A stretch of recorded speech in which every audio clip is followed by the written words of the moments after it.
nu le mai ya tha dem bangin zai dik san pau a ka zul tu ka ton mi ki hi ka ton pina in kamit amo i ka hu chiam lo ka lung a cho i ka thai chiam lo ka nun na ka hin a bia pi big me too ka tharau nun nak lam hu sa tu ka chin long le ro nak dam ter tu say ban tok chil man ka chung a chung se ka cha sung tlak na si nak na lang te na ka dot sa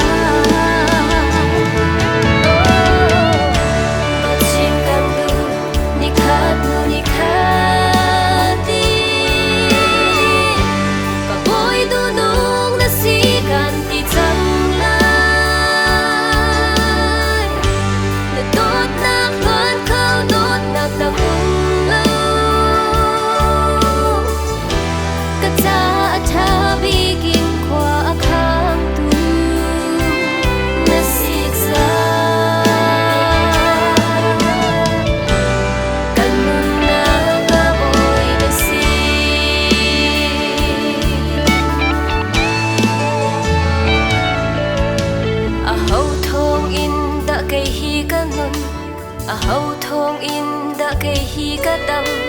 a hau thong in da hi dir hun hi ka pha kan nun na ka hin san khat te man ama te lo sun tla ma tling lo kan nun na ka hin a bia pi big me too ka tharau nun nak lam hu sa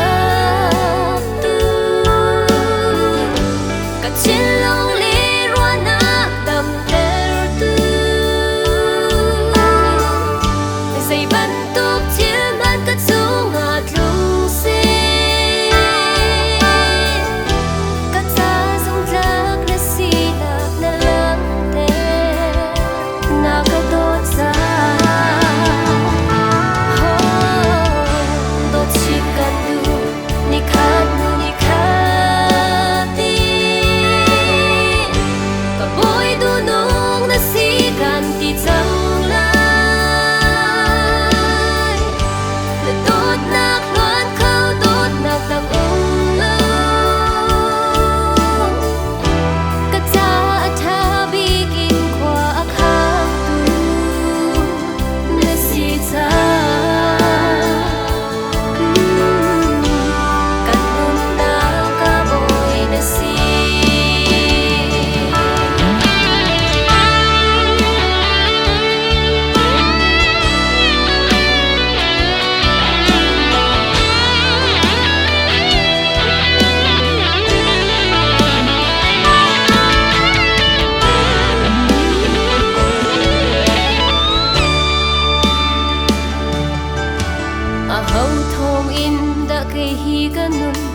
a hau thong in da ke hi ka dam